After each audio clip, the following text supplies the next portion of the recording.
Bueno, muy buena noche. Nos encontramos específicamente en este espacio realizando el conversatorio específico sobre discapacidad y procesos de estructuración del lenguaje, específicamente guiado hacia la configuración del lenguaje de señas. Para ello, nos encontramos en este espacio tres estudiantes, los cuales vamos a realizar un conversatorio acerca del proceso, específicamente de la actividad número 2, video realizado. Quien se encuentra en la sala es María Camila Cubillos Romero, Michelle Castro Castañeda y quien les habla Miguel Ángel Moreno Rodríguez. Iniciando nuestro proceso específicamente, contextualizo mi dibujo realizado específicamente dentro del proceso estructurado. Mi dibujo, en primera instancia, el dibujo relacionado con el brazo específicamente dominante, el cual está estructurado de diversas maneras, con trazos específicos y muy bien diseñados, en donde la labor se va a derivar específicamente dentro de los procesos que se van a solicitar y es un dibujo pues que digamos que no tiene gran relevancia en cuanto a la dificultad, ya que pues por ser el brazo dominante encontramos una facilidad específicamente para hacer los trazos específicos directamente guiados. Después encontramos mi dibujo directamente guiado con el brazo izquierdo, que es el brazo no dominante, el cual encuentro una pequeña pues, dificultad en cuanto a la ejecución, ya que pues digamos que se dificulta un poquito los trazos. Sin embargo, pues yo usé en este caso una regla para evitar digamos que este elemento. Y lo que se va a generar aquí específicamente, pues son trazos un poco menos consistentes, pero aún así la diferencia no es muy relevante, ya que pues digamos que mi movilidad y mi destreza, digamos que con el brazo izquierdo no es, digamos que muy diferente a la del brazo derecho. Ya encontramos en la tercera instancia el trazo que realicé específicamente con los ojos vendados. Este trazo sí tiene un nivel de complejidad muchísimo más elevado, ya que pues digamos que al tener la visión pues cubierta, el específico trazo y el específico espectro de dibujo pues digamos que se distorsiona un poco. Allí lo que encuentro es una relevancia incluyente y fundamental en los trazos, ya que pues digamos que al no tener la visión no encuentro específicamente el lugar en el cual debo dar el trazo. Entonces digamos que aunque los trazos muchas veces son directos, se puede identificar que los trazos no tienen consecuencia con, por ejemplo, la casa que dibujo. La casa no está estructurada y muchas veces se ven que, por ejemplo, las ventanas me iban quedando sobre el techo y la vanguardia específicamente de la cúpula iba quedando mucho más arriba en donde el dibujo pierde un poquito de coherencia por el tema de la dificultad pues, visual. Por último, tengo el trazo específicamente en el cual ejecuto el proceso directamente con mis labios, teniendo en cuenta que los labios tienen una motricidad, pues digamos que muy limitada en cuanto a la ejecución de trazos específicos para el dibujo. Encuentro una dificultad muchísimo más grande, hago trazos inconsistentes, no guiados directamente hacia el dibujo. Desde mi punto de vista, desde mi percepción, el dibujo de la casa queda un poco distorsionado, no se encuentra mucha coherencia con una casa, de hecho se puede interpretar como una clase de dibujo distinto, pero el dibujo sí tiene una relevancia muchísimo más específica en la complejidad pues directa que se va a dar. Es un dibujo que demuestra pues que las líneas las hice específicamente por pedacitos, por así decirlo, y se va gestionando pues digamos que la manera en cuanto a las ondulaciones que se encuentran.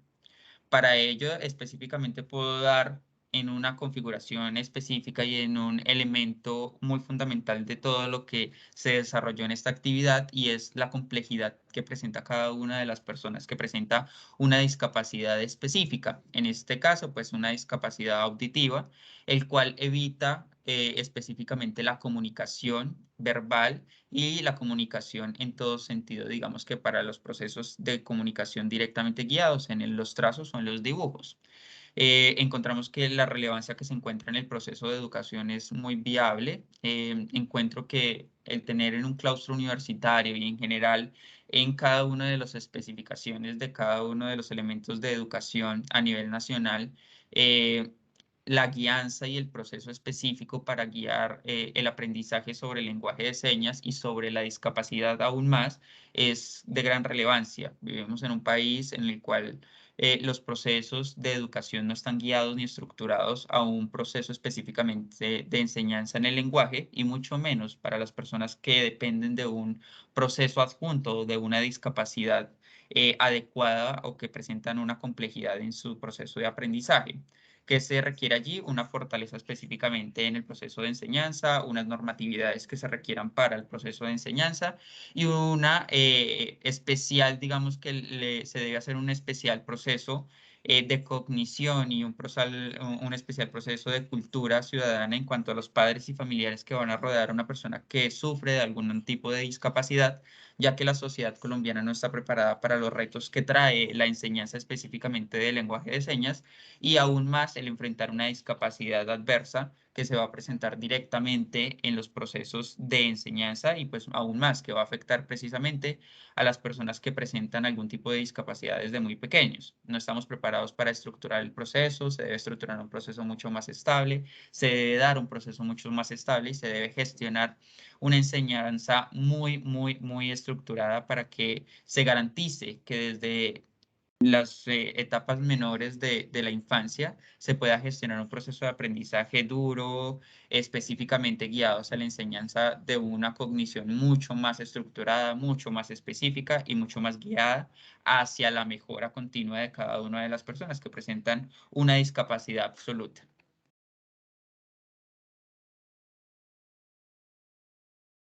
Bueno, buenas noches para todos. Mi nombre es María Camila Cubillos, como ya lo mencionó mi compañero Miguel Ángel, y bueno, yo voy a hablar acerca de mi experiencia con esto del dibujo. Primero debo aclarar que a mí no me gusta dibujar, entonces partiendo de allí ya es una experiencia bastante frustrante.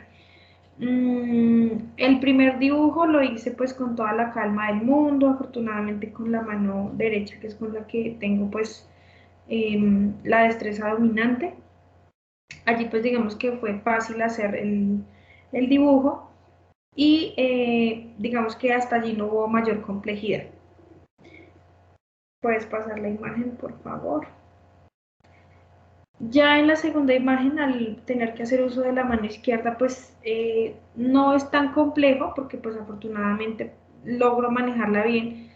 Sin embargo, al tener un poco más de motricidad fina, pues sí se complica un poco el asunto porque pues no hay mucha destreza con esta mano. Igual eso genera un poco de frustración, no poder de pronto hacer las cosas tan bien como uno quisiera. En la tercera imagen, que ya pues se hace prácticamente con los ojos vendados, es más complejo aún y vuelvo y digo, es más frustrante todavía porque no sé por dónde voy, no sé para dónde voy, no sé sobre qué estoy haciendo el dibujo. Y en este caso, por ejemplo, el techo me quedó sobre las paredes, los árboles quedaron encima de la casa, las ventanas encima de la puerta. Entonces, allí ya empezó a tener pues un nivel de dificultad más grande y pues claramente se nota en el dibujo. Puedes pasar la imagen, por favor. Y este último, pues ya realizarlo con la boca es más complejo todavía porque pues no estoy haciendo uso de ninguno de mis manos ni de mis partes del cuerpo que realmente pues sí tienen este tipo de motricidad para realizar la actividad como la debería.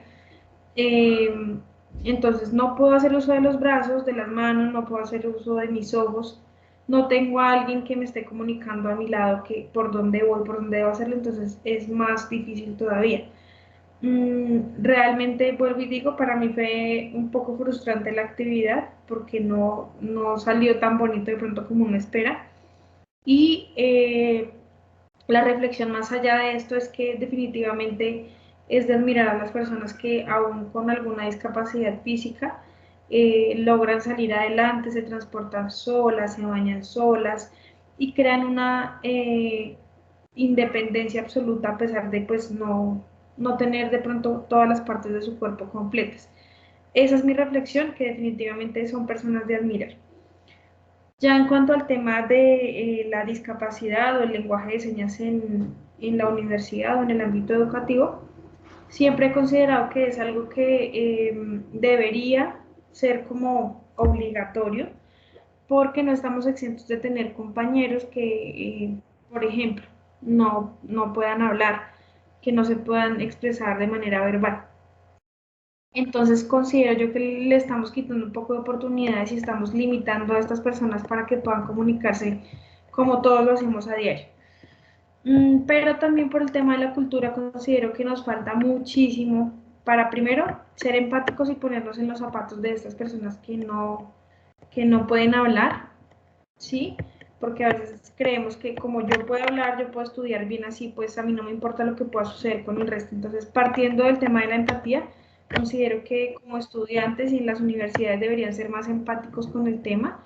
Y así como, por ejemplo, las matemáticas es una materia obligatoria casi que en todas las carreras universitarias, el lenguaje de señas también debería serlo, porque sí deberíamos ser más inclusivos, inclusive no solo con el lenguaje de señas, sino a nivel general en muchas cosas. Pero en este tema específicamente sí deberíamos ser más inclusivos. Todos tenemos derechos y tenemos derecho a comunicarnos y a pues que nos reciban la información de manera correcta, ¿no? Eh, Además, considero que los docentes, más que todo, también deberían estar supremamente capacitados en este tema porque el estudiante también tiene pues sus derechos a recibir una educación digna y pues parte de esa educación digna es que le puedan transmitir la información de manera adecuada. Entonces, esa es mi percepción respecto al tema. Buenas noches, mi nombre es Michelle Castro. Bueno, les voy a presentar mis dibujos que partimos, bueno, hice el pie con las 4 y se ve la diferencia es notoria.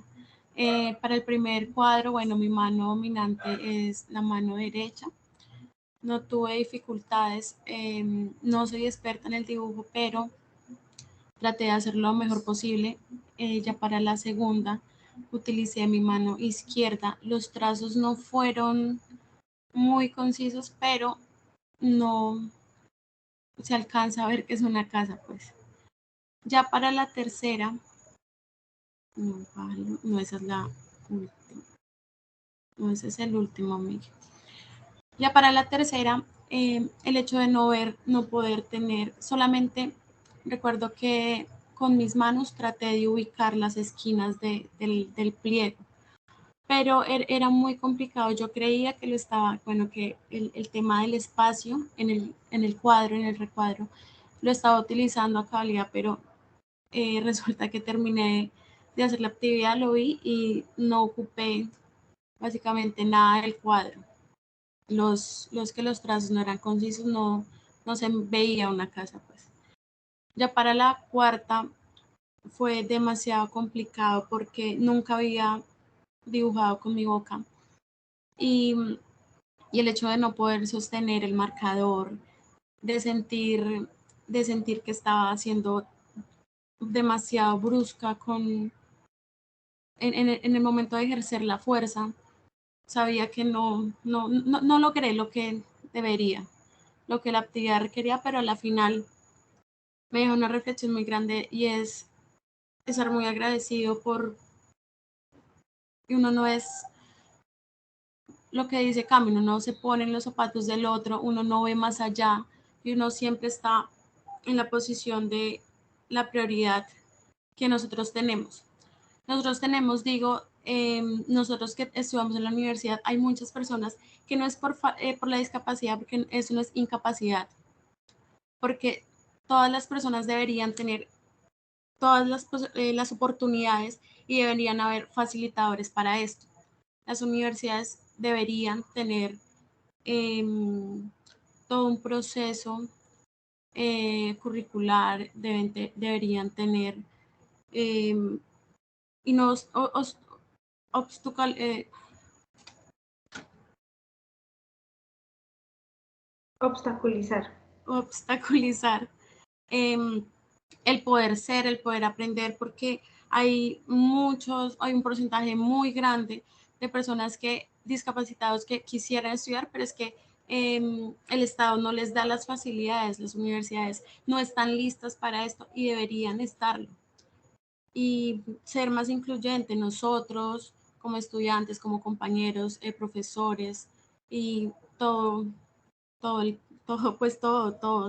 Tenemos que, deben haber muchas más legislaciones que apoyen todos esos procesos. Perfecto. Fundamentalmente, específicamente, digamos que guiados hacia los elementos, se debe tener en cuenta más allá de todo lo que se puede analizar y de todo lo que pudimos ver directamente guiado, digamos que en la ejecución de esta actividad es el derecho fundamental a comunicarse y a ser específicamente entendido. Y es específicamente centrarnos en este hecho que nos comentaba la compañera Camila de ser empáticos e ir más allá de los procesos adjuntos a una comunicación tradicional, como lo podemos llamar, que es específicamente la oral, para poder llevar estos casos directamente a flote y poder hacer que la sociedad pueda surgir a partir de un elemento fundamental como lo es la garantía específica de la comunicación. Se debe garantizar un derecho fundamental que es el derecho al ser formados y al ser incluyentes en todo sentido con las minorías específicas que se van a presentar directamente en los claustros universitarios y aún más desde específicamente los procesos primarios de aprendizaje, los cuales van a beneficiar primordialmente a todo el hecho cognitivo y procesos de aprendizaje que van a ser guiados para una mejora continua de un ser humano. Es, digamos que, el pequeño fragmento de reflexión que se puede guiar directamente desde el proceso de la ejecución de la actividad, una actividad muy gratificante que nos enseña más allá de un proceso educativo a estar en los zapatos de alguien más, de alguien que posiblemente jamás pensamos estar en esos zapatos y poder ver y visualizar las complejidades que puede tener una discapacidad específica y aún más la importancia que va a derivar el elemento de comunicarse y de poder dar una oportunidad de ser, digamos que guiar esta enseñanza hacia procesos específicamente de formación y pues de mejora continua, ¿no? Agradeciendo específicamente por este espacio, guiando hacia los elementos específicos del cierre de esta actividad y pues nada, agradeciendo también al claustro universitario quien nos da la posibilidad de experimentar estos procesos y de ver más allá de un proceso muy leve en los cuales se pueden generar los aprendizajes.